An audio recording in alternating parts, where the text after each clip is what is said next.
I'm Amanda, a 45-year-old real estate agent from Nashville. My fiancé thought his secret date was clever.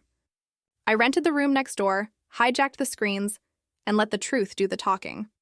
What happened next? Justice. Loud, public, undeniable. Hey friends, Amanda here. 45, Nashville. Born with a spine, not a spotlight. If you believe silence isn't the same as weakness, hit like and subscribe. Stories like mine don't start with revenge. They start with someone you trust telling little lies. And then they start to echo. I sell houses for a living. Square footage and sunlight, foundations, and first impressions. I can read a room and a person, usually. Cole was the exception I mistook for the rule. He came to an open house on a Sunday like a walking commercial. Ironed shirt, river blue eyes, the kind of smile that made you forget your own name for a beat. He said he flipped houses on the side, that he admired women who built things. We clicked fast. Mornings turned to months. He could fix a cabinet door without swearing under his breath. He remembered dog names and the best donut shop 2 exits south. He called my grandmother Miss Evelyn with a tenderness that made her laugh behind her teacup. Nashville looked prettier when he liked me. The first lie was small enough to step over. A late night at the job site, a photo of a half-finished bathroom, except the tile in the picture wasn't the tile in the listing I'd shown him earlier. I noticed, saved the thought, and filed it under men are weird about photos. The second lie turned my stomach into a fist. He told me he'd lost his wallet and needed my card to pay the crew for a day. A one-time thing, babe. My palms went slick.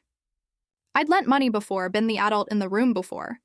I stared at my own reflection in the microwave door and said yes anyway. 2 days later, I found a receipt in the dryer. Men's linen shirt. Women's silk scarf and 2 drinks from a hotel rooftop bar I'd never been to. When I asked, he kissed my forehead and smiled like I was sweet. I picked up gifts for your closing party, Amanda. And the drinks were with the seller. His mouth said one thing. My chest knew something else. The brain is a realtor in the body. It tries to rationalize a bad foundation because the kitchen has new appliances. You hear a creak in the floorboards and you tell yourself it's just settling. My grandma, Miss Evelyn, had started to forget things. Some days she remembered the song she sang to rock me. Some days she hid the sugar bowl in the oven. One night she held my hand and said, "Don't bring a man in your house who can't walk quiet when you're sleeping." I asked what she meant. "A man who wakes your fear, baby," she whispered, her eyes still as lake water. "Real love lets your body rest," Cole proposed on a Wednesday with a ring that glowed under the kitchen light. He cried, tears sliding down that careful face, and I said yes with my knees shaking because I wanted the life, the porch, the old woman in me to stop worrying. I called Grandma. She didn't answer. When she did call back, her voice had the faraway tone. "Tell me about your boy," she said. I did. She hummed a slow hymn and told me she'd recorded something for me, just in case, and that she'd left my name on the envelope at her lawyer's office. "A silly old lady thing," she said. I rolled my eyes. We laughed. I forgot about it. A week later, Cole forgot his phone on the ottoman and hopped in the shower. A text banner lit up like a match. "I'll be at the Sable Room at 7. Wear the scarf." J scarves, my receipt. My throat burned. Another banner, a heart emoji and a pin dropped at a rooftop downtown with a skyline made for Instagram. I touched the phone with one finger like it might bite. Then I put it back exactly where it was. 7 o'clock came and went while I sat on my porch with my dog and counted cicadas. 8 o'clock ticked and talked. Cole came home flushed with the wind, cinnamon on his breath. Kitchen demo ran long. He looked right at me and said it, eyes soft. My chest did that too loud thud you might get when you miss a step in the dark. I slept with my mouth open, a soundless scream trying to crawl out. The body keeps score. My neck stiffened. Coffee tasted like pennies. I started making a list in my head. The tile photo, the scarf, the receipt, the text, the late nights. More receipts surfaced, tiny receipts like fish flicking their tails. The hotel bar again, 2 drinks, a shareable plate. A boutique off-Broadway, lipstick in a shade I never wore. Every time I asked, his voice went gentle the way people speak to children. "You're stressed," he said. "You're working too hard." Maybe, but lying has a scent, a sweet rot you can't name until you open the cupboard and find the fruit swarmed. I told myself I'd wait for proof that could breathe without me forcing it. I didn't want to be the woman who ruined her life with a hunch. I didn't watch him the night I learned to watch myself. I opened my grandmother's old jewelry box instead, the one that smelled like powder and rain. I found a yellowed postcard she'd written my grandfather. "You are my harbor," she wrote in looping script. I put it back and checked my phone. The same name flashed. Sable Room, 7 p.m. My fingers were so cold I could have shattered. I didn't go to the Sable Room that first night. I sat in my car outside the hotel parking garage. I watched couples walk by, women adjusting straps, men checking their hair in car windows. I watched the elevator numbers climb and fall like a pulse. I felt crazy. I felt small. I felt so awake, the world felt fake. At 9:11, Cole texted me a photo of a busted pipe, water gushing, his hand in the frame. "Can't catch a break," he wrote. I stared until the pixels blurred. The pipe was copper. The listing he'd borrowed. The tile photo from clearly showed pecs. My fear snapped. Put the car in drive and followed him. The Sable Room lives 12 stories up in a building with a lobby that whispers money. The elevator doors in that place close like a secret. When I stepped out, I could taste a perfume so soft it felt like memory. The Nashville skyline stretched warm and smug through floor-to-ceiling glass. A musician with a battered guitar sang an old Hank Williams song near the bar. I kept to the edges, the way you learn to do at open houses when couples want to whisper. I found a column that half hid me and asked for water. My hands shook so hard the straw made tiny clinks against the ice. The room was full of first dates and last chances and people who'd decided to be brave that night. I thought of my grandma's voice, of the harbor, of the edge you tread when you know your feet are over black water. He walked in 5 minutes later.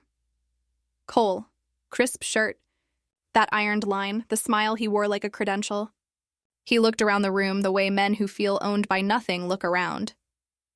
Then he smiled and lifted 2 fingers. She rose to meet him. "Jay." The scarf I'd paid for looped her throat like a joke I hadn't heard yet. Young, pretty. The kind of pretty that makes you forgive yourself for staring. She hugged him, quick and practiced. He put a hand low on her back, the way he did with me when he wanted to act like he never put a hand anywhere else. "Sorry I'm late," he said. I could read his lips, like I'd learned to do in silent kitchens. "The pipe?" He winced and kissed the top of her head. I heard the laugh I recognized from his throat when he wanted a woman to relax. "We have time," she said.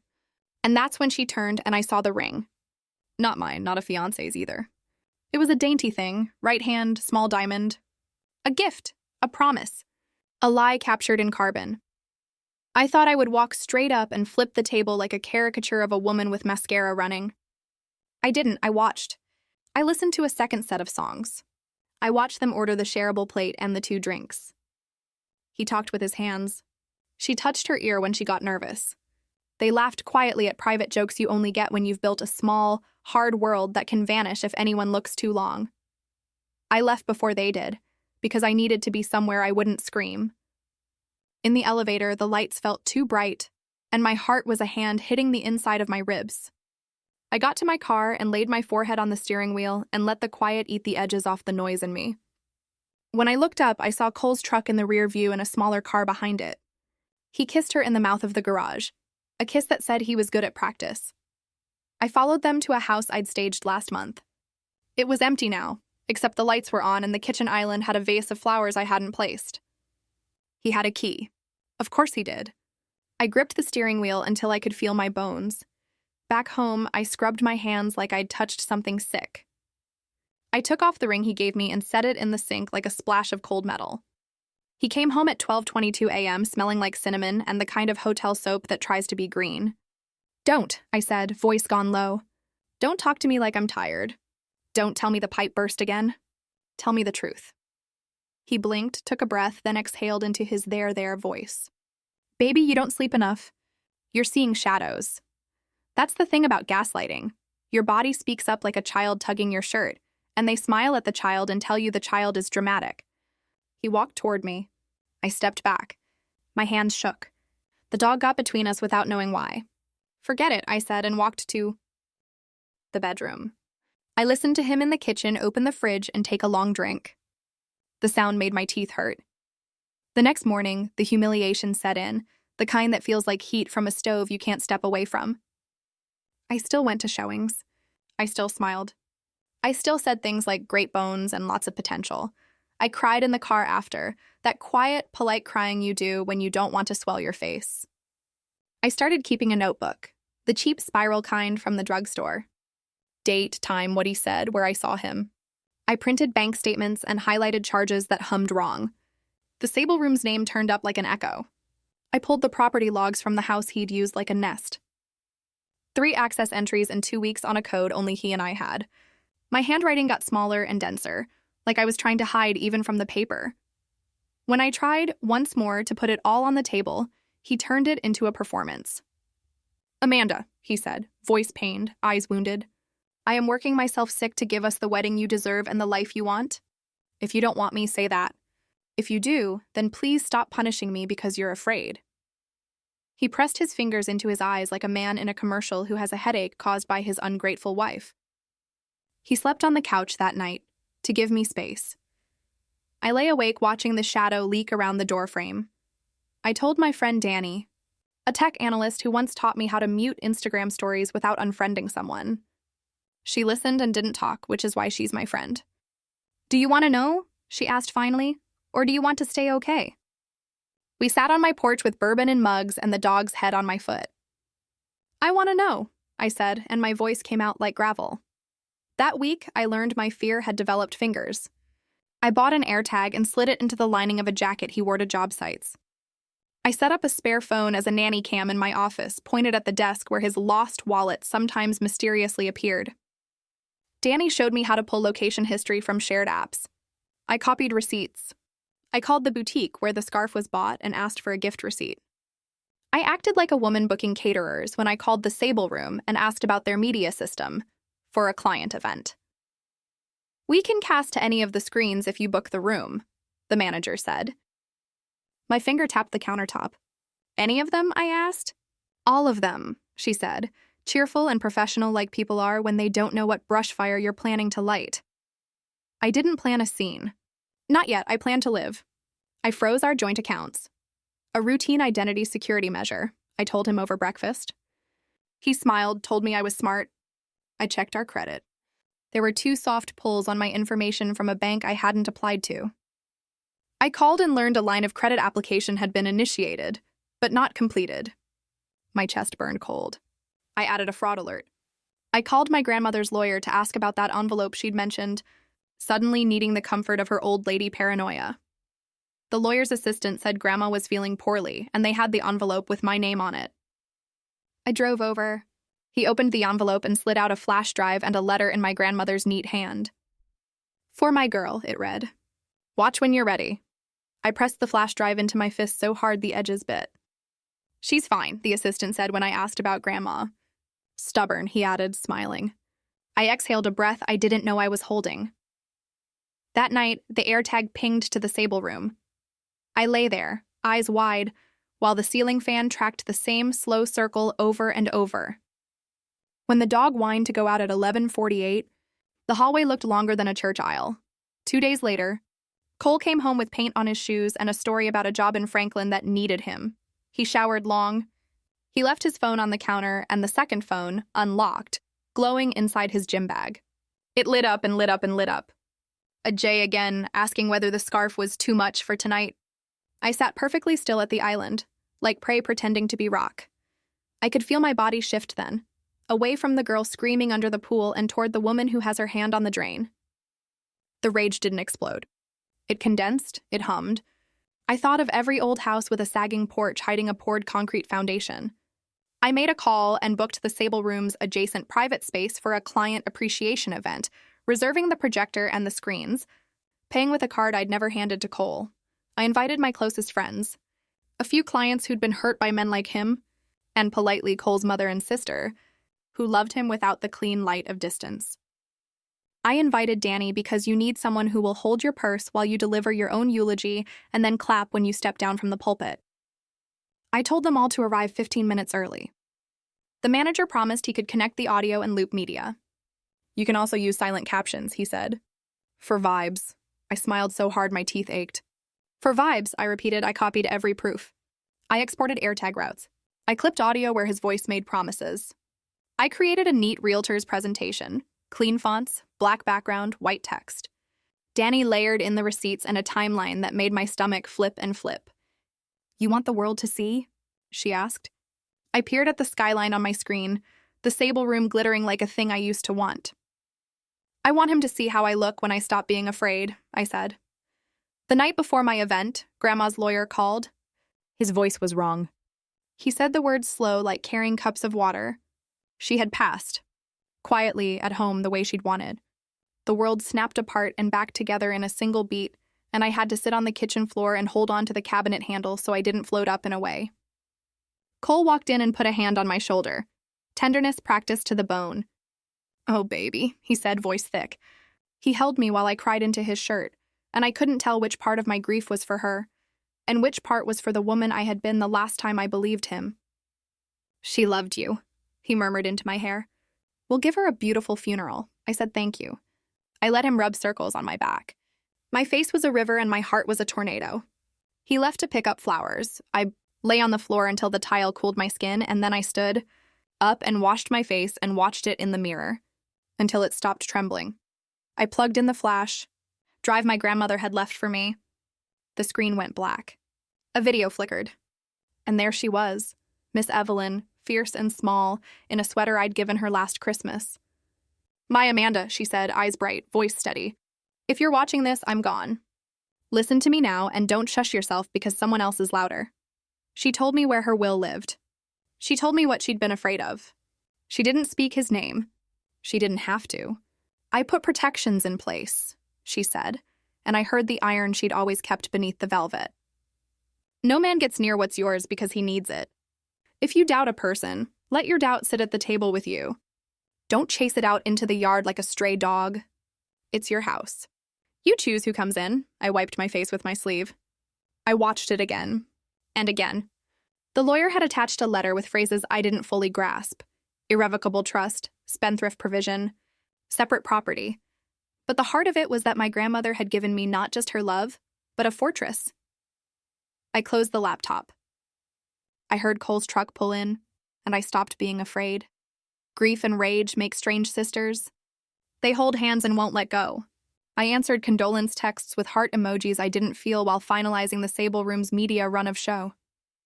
I called the manager and confirmed the screens would mirror. I sent him brand visuals for my client event, which was a folder called Truth.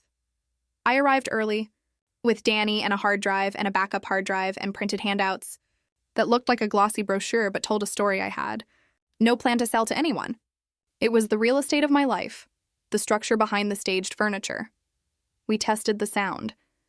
We tested the captions. I asked for extra ice water because my mouth had dried out so completely it felt like weathered wood. I checked the seating. I placed cards at certain seats. Cole's mother, his sister, a man I knew was his prospective lender, the owner of the staged house he'd used as a nest, and my two favorite clients who both wore their hair silver and did not tolerate nonsense. I texted Cole the classy invitation I'd made in Canva. "Client Appreciation Night," it read. "Come support me." He replied instantly, "Of course, baby. Proud of you." I smiled so small my face didn't notice. Danny tightened the knot of my black dress like a best friend tying armor. "You sure?" she asked for the 100th time. "I'm sure," I said. "We do this once." I could feel fear in the room, but it was a visitor now, not a landlord. At 6:45, my friends slipped in, quiet and coiled. At 6:50, Cole's mother and sister arrived, warm with Southern good manners and the kind of blind love a son absorbs like sunlight. I kissed their cheeks. I meant it. They'd been nothing but kind to me. At 6:55, the lender, the property owner, and our manager took their seats. The manager showed me the remote with a flourish. "This button starts the loop." I held it like a detonator.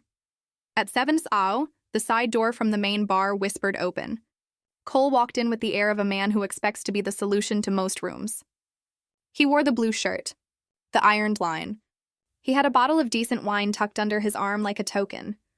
He hugged me in front of everyone, careful to look like a man who adores. "Look at you," he said in the scarf, the lipstick shade from the boutique receipt. Big eyes that knew they were walking into a room with a story they didn't own. She hesitated and scanned for Cole the way people check for exits before a movie starts. He froze. I watched a single bead of sweat break at his temple and slide down like punctuation. "Oh," he said, too soft for anyone else.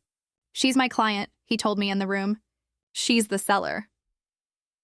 The owner of the staged house, 3 seats away, lifted an eyebrow so slowly it might have been theater. He didn't say a word. He didn't have to. "Welcome," I said into the mic that made my voice just big enough. "Thank you all for supporting me. Tonight is a presentation about foundations, about staged rooms versus structural integrity." A few people chuckled, because I'm a realtor and I'd framed it the way I know how. My grandmother used to say, "Tell the truth in the voice you already own." I owned this one. I clicked to the first slide. A photo of a beautiful crumbling Victorian, peeling paint over perfect bones. "This is what we show," I said. Click. A cracked footer, a ledger snapped clean through. "This is what we live with." The room settled. I could have ended there, turned this into a TED Talk about real estate and resilience, feigned inspiration, gone home and cried. But I didn't book the screens for metaphor. "The thing about a house," I said, "is that it will tell you the truth if you stop arguing with what you hear." Click. And the truth rolled. The first clip was the AirTag route, lines on a map. Dates and times pinned to the sable room and to the empty staged house. Captions WED 9:11 p.m. Fry 7:03 p.m. Soon 6:58 p.m. A murmur moved the way wind does through wheat, soft, unstoppable. A second clip. The boutique purchase, the scarf, the lipstick. Then a screenshot of the text. "Wear the scarf." J. Another. "Rooftop bar receipts. 2 drinks, shareable plate.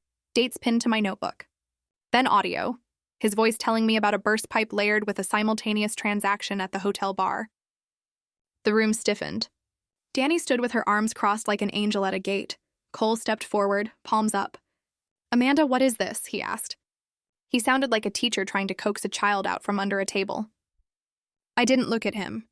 I kept my eyes on the screen, on evidence that didn't tremble. The lender's gaze sharpened. The property owner put his hand on the back of his chair slowly, like to steady himself. Cole's mother made a small lost sound, and his sister set her mouth in a line I had only seen once before, when she told me a story about an ex who lied. Click. The nanny cam footage from my office, his lost wallet sitting on my desk, untouched, while texts pour in on the second phone. A split screen of his pipe burst photo on the left and a listing photo, PEX labeled clearly on the right. It was crisp, cold, unarguable. I heard the sound people make when their illusions crack. A little exhale, a little oh. Cole's face went through 4 seasons in 2 seconds. Then he went with spring. He softened his posture, opened his hands, took a step closer to me, and let tears gather like dew. "I have been under so much stress," he said, that low voice pained and intimate as a confession. "That girl," he gestured vaguely toward Jay without looking at her. "I was trying to close a deal. It meant nothing. It was for us." He turned to his mother, pleading. "You know me." He turned to me. "You know me. You can pity a man's performance and still not stand up and throw roses." "Hold," I said into the mic. "The way you do during an inspection when a buyer tries to pretend the attic isn't full of bats." I clicked again. The screen filled with a little black box, a video player. The room dimmed. I stared at the center, at the faint reflection of my own face across the glass. My grandmother smiled back at me from the first frame. I wanted to crawl into the screen and sit with her. I pressed play. "My Amanda," Miss Evelyn said, voice clear enough to reach every ear in the room. "She told me she loved me. She told me fear is a teacher. She told me she'd set up a trust so no man, not a husband, not a fiancé, not a story with nice eyes, can claim the work you've done as his." She said the phrase, "separate property," and the lender's head snapped like he'd heard his name. She said gently that if I ever find myself shushed in my own house, I should go to where the light is and stand there. She didn't say Cole. She didn't call out the scarf or the rooftop. She didn't have to. Her love filled the room with a kind of stern sunlight that makes mold scramble for the baseboards. When the video ended, silence sat like a judge. Cole broke first. "You're using your dead grandmother to hurt me?" He breathed. There it was, the tick beneath the charm. "Are you proud of this? Of humiliating me?" His veins stood, his jaw bit down. Jay sat rigid in her chair, hands in her lap, eyes wide with something like realization. I didn't know, she whispered to herself more than anyone. She reached into her bag and pulled out her phone like it might save her from a burning car. I know exactly what I'm doing, I said, my voice steady enough to set a glass on. I'm no longer arguing with the noise. I'm letting the truth speak, I nodded to the manager. He lifted the volume one notch so the audio of Cole's voice, "I'm at the site, baby," overlapped perfectly with his transaction at the bar. The lender stood slowly. The property owner set a folder on the table with a quiet little thunk and said, in a voice that could cut drywall, "My house is not your hotel." Cole's mother pressed her fingers to her mouth. His sister spoke for the first time. "Sit down," she told him. He didn't. "Enough," he snapped. "We're leaving." He reached for my elbow. I stepped back and let the air in front of me fill with every woman who ever wished she had. "No, Cole," I said. "You're staying. We're not done. You took my money. You applied to a line of credit in my name." He blanched. "I didn't." The bank flagged it. I put a printed letter on the table in front of him. I placed a fraud alert. This is where you stop thinking I'm the easiest room you've ever sold. The manager opened the side doors to the main rooftop at 7:40, exactly as we'd rehearsed. The faces from the bar turned curious. The screens were mirrored on the big wall now, the skyline bruising into twilight behind the glass. Cole looked so small inside that big view I almost felt sorry. Almost Jay stood. "I'm sorry," she said to me, like someone apologizing for an inconvenience at a coffee shop, and that nearly did make me laugh. "I didn't know. He said he was single. He said he was—" She stopped, looking toward the screen, toward my grandmother's face paused at the last frame, caught mid-smile. I felt an odd tenderness for her, the same pity you feel for your own older photos. I took a breath that slid all the way to my toes. I lifted my chin, and I let the loop play again. The second loop was not for me. It was for the gallery that had formed on the edges, the bar crowd leaning in, the hostess holding the seating chart like a shield, the guitarist who had stopped mid-song and stood with his hands hanging. The montage played, maps, receipts, texts, audio intercut with a line from my grandmother. "Go to where the light is and stand there." The captions told anyone who couldn't hear the story anyway. Cole tried each tactic like a man flipping through channels. Charm. "Amanda, honey, we can talk at home. This is beneath you." Authority. "This is private and potentially defamatory. Turn it off." Victim. "You know how my father was, how I never learned love right. Anger. You vindictive." He cut himself off, the word sharp as a broken glass in his mouth. Each time, the loop continued, indifferent. "You got your show," he said finally, cheeks blotched. "What do you want?" He might have meant money. I wanted something money couldn't hold. "I want witnesses," I said.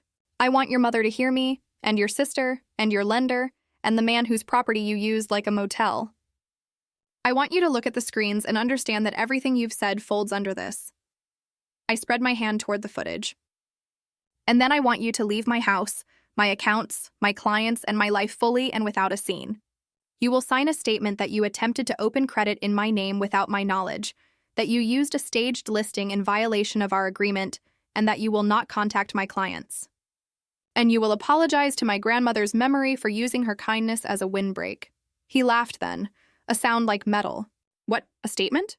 His eyes slid, calculating. "No lawyer will let me sign that."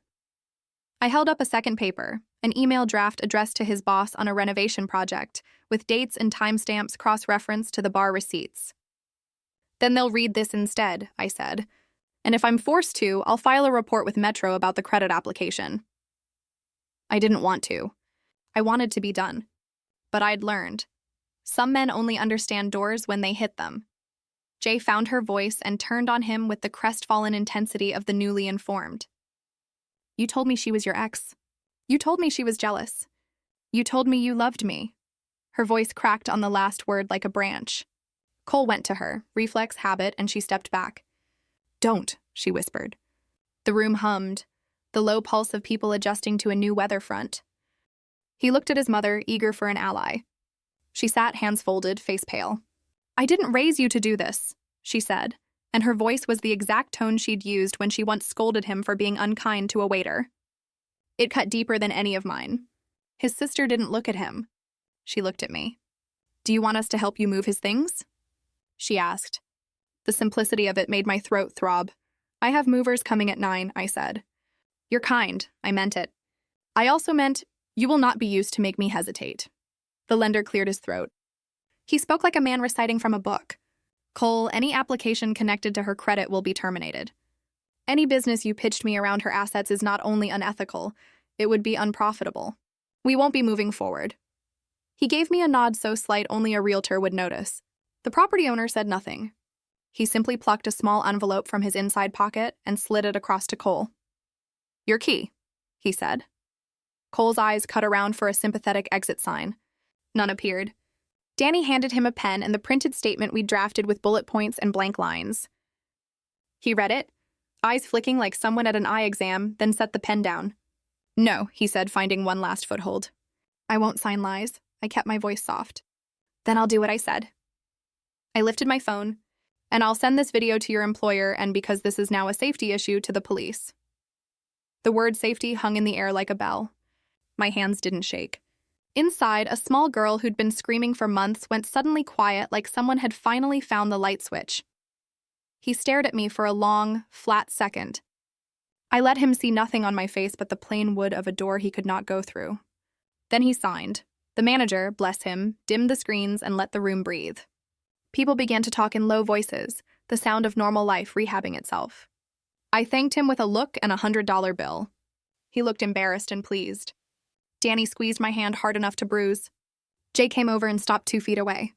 I'm sorry, she said again, but this time it was fuller, less like a reflex. I nodded. I know, I said. And you deserve better than a rooftop in the dark with a man who can't tell the truth unless it's on a TV. Cole put the pen down slowly, like leaving a weapon, and then he looked at me for a long time, searching for the woman who would comfort him. She wasn't here. He turned and walked out through the side doors. The bar crowd parted. The guitarist started to play again, a tremulous verse that steadied by the second chorus. I inhaled, and the air moved in my lungs like it belonged to me again. Outside on the rooftop, the sky had gone indigo with the city's gold pricked through. I stood there with my hand on the railing and felt the heat of the metal and the cool of the night and the strangeness of being inside a body that no longer braced for impact. Danny leaned her shoulder on mine. Somewhere behind us, his mother cried very quietly. By 10 that night, the statement was scanned and emailed to my attorney, who had replied with a single thumbs up and 3 sentences about next steps. By midnight, the fraud alert was ironclad, the joint accounts were closed, the locks on my house scheduled for rekeying in the morning. At 9 a.m., 2 movers and his sister met me at the door.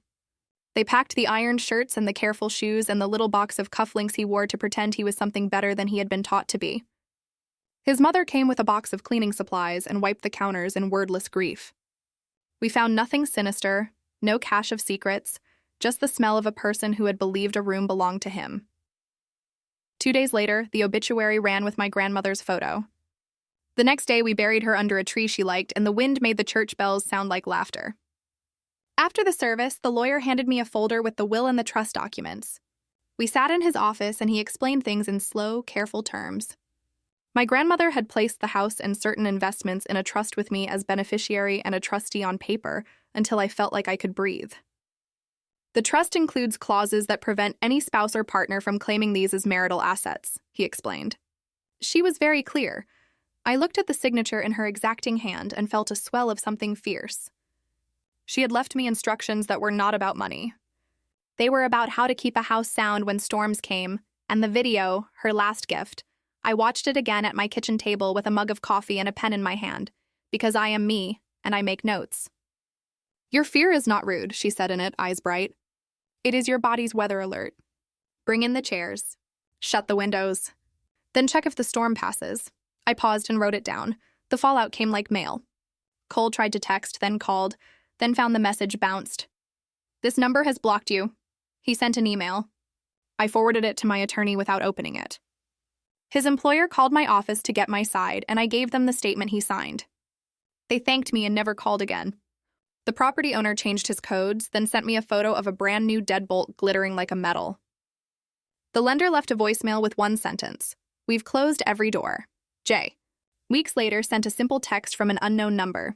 I left. I didn't reply, but I hoped she heard me from here. Good. The neighborhood whispered like neighborhoods do. Some people shook their heads because they thought I'd gone too far. Some asked for a copy of the slides because they wanted to see the craftsmanship of the humbling. But the best were the quiet nods from women I didn't know well who touched my elbow at the grocery store or in the church hallway and said, "I'm glad you stood in the light." They didn't ask for details. They knew more than enough. I went back to work. Houses don't sell themselves.